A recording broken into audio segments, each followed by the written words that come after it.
설명 시작할게요.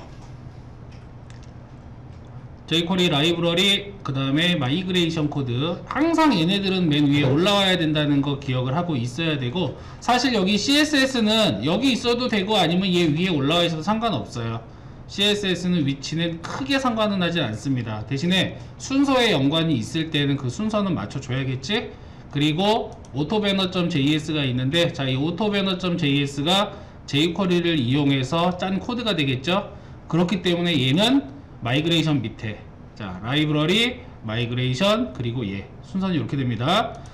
자, 지금 일단 정지를 시킬게요. 정지시킨 상태에서 어떤 식으로 구성을 했는지를 보게 되면, 자, 바디 안에 섹션 태그가 있고요. 그 다음에 섹션의 클래스는 배너 랩이라고 되어 있습니다. 자, 섹션 아래쪽에 보면은 input label, input label, input label, input label.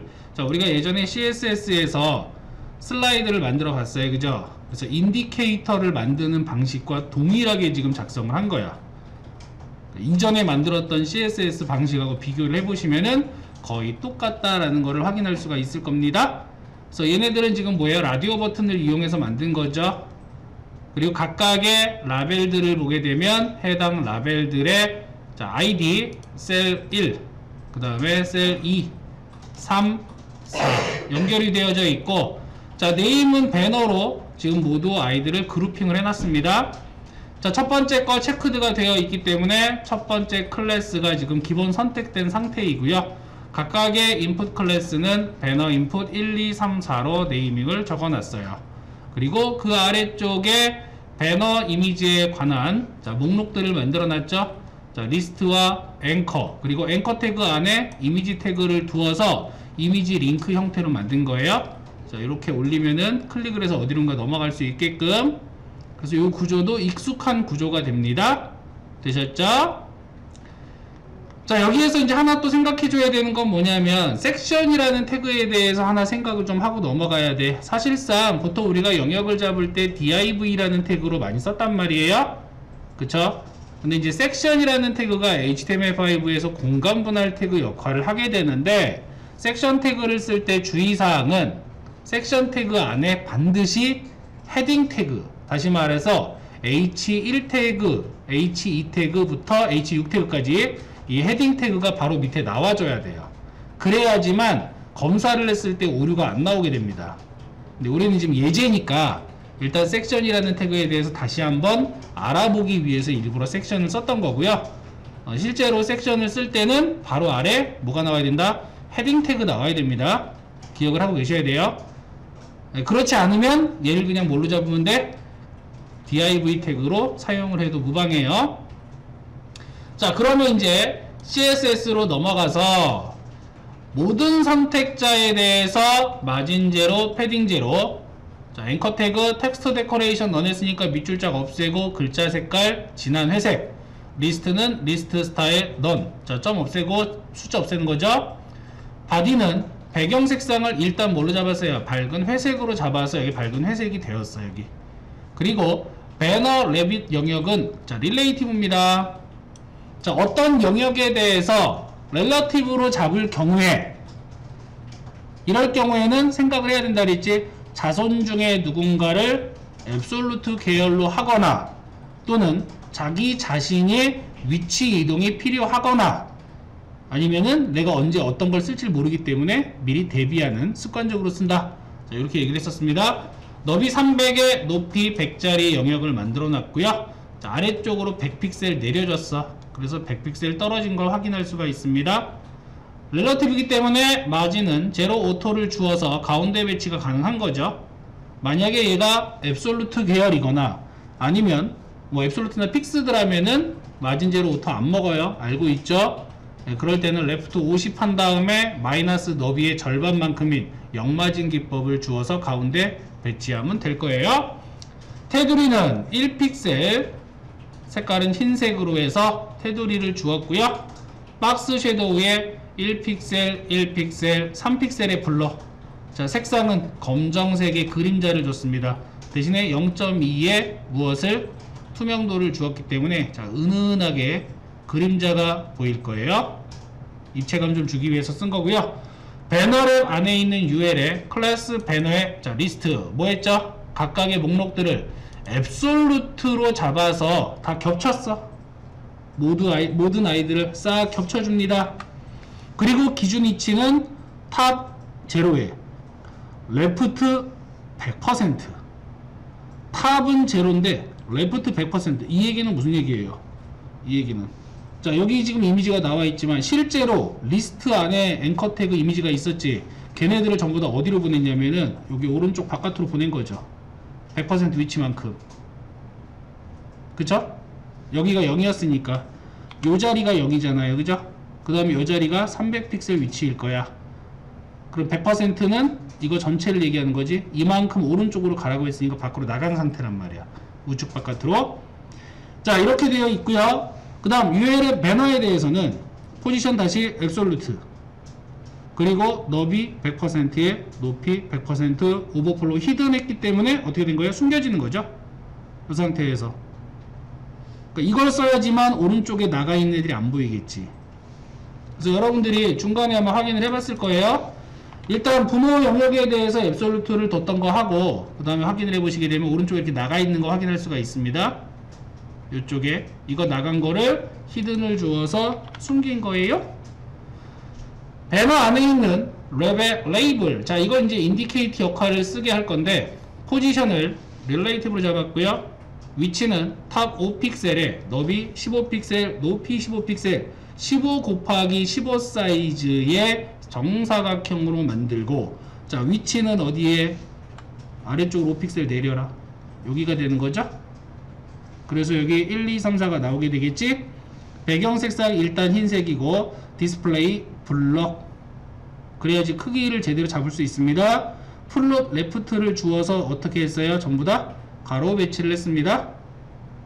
폰트 사이즈 12픽셀에 텍스트 얼라인 센터, 라인 하이트 15픽셀 가운데 넣고요. 포인터 손가락 나오게 하고 Z 인덱스 1000 앞쪽으로 당겨놨어. 그러면 이제 실질적으로 어떻게 되냐면 라디오 버튼 레이블, 라디오 버튼 레이블 이런 식으로 나올 거라고. 근데 우리는 라디오 버튼 안 쓸 거죠, 이거.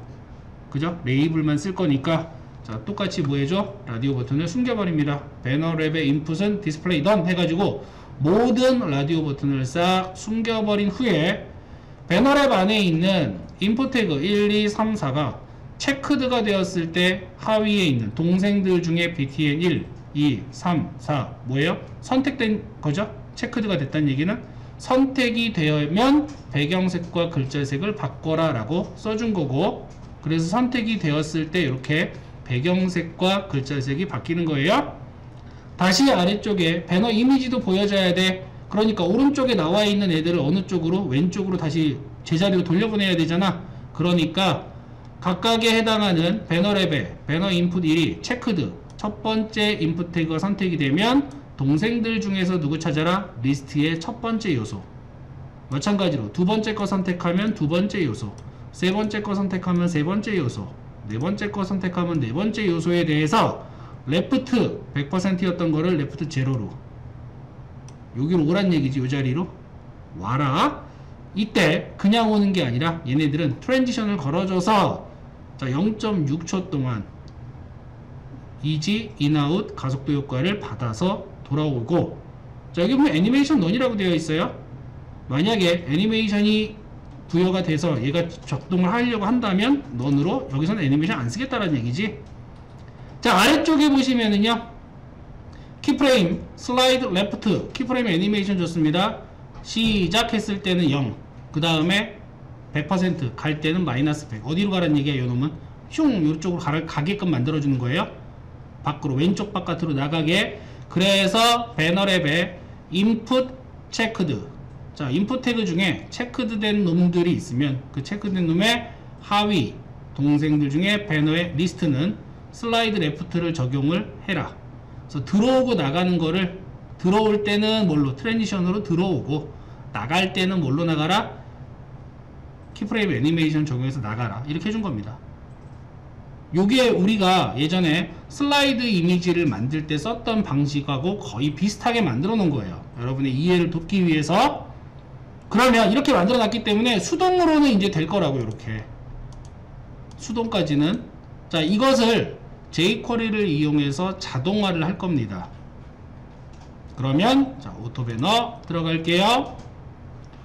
달러 펑션 괄호 열고 그 다음에 중괄호 열고 중괄호 닫고 가로 닫고 썼으니까 자, 얘는 일단 바디에 있는 내용을 다 읽고 난 다음에 실행을 하겠죠. btn이라는 변수는 배너랩 안에 있는 인풋 태그를 선택자로 만들었고요. btn 카운트는 btn.length라고 되어 있으니까 이건 뭐예요? 인풋 태그가 몇 개냐?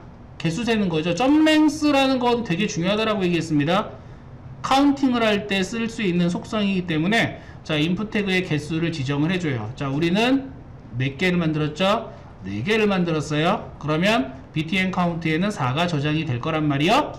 스피드라는 것에는 2000을 지정을 했고요. i는 0이라고 초기화를 했습니다. 자, 함수가 있어요. 펑션 체크가 있는데 자, 펑션 체크 만약에 i가 btn 카운트보다 작다면 이라고 썼으니까 btn 카운트 얼마? 인풋 개수니까 4개죠. 0은 0부터 시작을 하겠지. 2개 비교를 하는 거예요. 그러면 먼저 뭐 해라? i 플러스 그럼 i는 여기서 1 되겠죠. 인풋 태그가 4개가 있었잖아요. 그죠? 1번, 2번, 3번, 4번. 그러면 인덱스는 0번, 1번, 2번, 3번이 되지. 근데 처음에 보여지는 게 얘는 이미 보여지고 있죠. 그쵸? 얘는 이미 보여지고 있으니까 그 다음 번은 1번이 실행돼야 될 거 아니야. 그래서 i 플러스를 먼저 써준 거예요. 먼저 써주고 그리고 나서 btn eqi 그럼 i는 얼마? 똑같이 1이지. 이 1번을 뭐해라? 클릭해라. 자, 여기에 우리가 배웠던 이벤트의 강제 실행 나옵니다. 그러니까 내가 찍는 게 아니라 컴퓨터가 요 놈을 찍어주는 거지. 클릭을. 왜? 수동 형태를 이미 만들어 놨으니까. 그러니까 얘를 땅 찍으니까는 이제 애니메이션이 발생을 하게 되는 거예요. 그 다음에도 마찬가지로 찍으면은 이제 i 값에 의해서 이 함수가 실행이 되니까 밑에 실행되고 있지 체크라는 함수가 실행이 될 때마다 i는 계속 증가가 될 거라고. 그러다가 자, 인덱스 값과 동일한 3 지나게 되면은 세 번째까지 왔다는 얘기야. 여기까지 왔다는 얘기야. 그러면은 i가 3에서 플러스니까 4가 될 거 아니에요. 그죠? 4가 될 때까지 갔다가 여기서 4를 만나면 else로 넘어와서 i는 0번으로 초기화를 시켜버려요. 다시 여기로 돌아오는 거지. 돌아와서 얘를 클릭을 하는 겁니다. 간단한 if문을 이용해서 함수를 만들어서 이 함수를 실행만 시켜주면 되는데 이때 이제 얘를 반복해서 실행시켜야 되잖아. 그래서 우리는 포문을 배웠기 때문에 포문을 이용해도 되는데 아주 쉽게 인터벌이라는 메소드를 배웠어요. 그러니까 set 인터벌 이용해서 내가 지정한 스피드만큼 기다렸다가 무엇을? 체크라는 함수를 실행하세요 라고 해주면 쉽게 해결이 된다는 얘기예요. 자, 이때 앞에 보면은 바 슬라이드라고 이렇게 되어 있죠. 변수에다가 직접 대입을 했습니다. 이렇게 직접 대입을 하게 되면 set 인터벌이나 set 타임아웃 같은 경우에는 자동 실행이 돼버려요. 요때. 그래서 실질적으로 자, 얘는 계속해서 구동이 되겠죠. 자, 이제 주석을 해제를 해보게 되면 알아서 구동이 되면서, 그러니까 실질적으로 지금 움직이는 게 얘가 움직이고 찍히는 게 아니라 먼저 찍고 그 다음에 얘가 움직이는 거예요. 클릭에 의해서. 이런 식으로 클릭에 의해서 넘어가는 겁니다. 그러니까 요 예제는 이제 작은 배너로 만들었지만 우리가 슬라이드 이미지 형태로 만들려면 기존에 배웠던 걸 이용해서 뭐만 이용하면 돼요? 여기에 스크립트만 간단하게 작성을 하면 수동으로 만든 거는 자동으로 하기가 이렇게 쉬워요.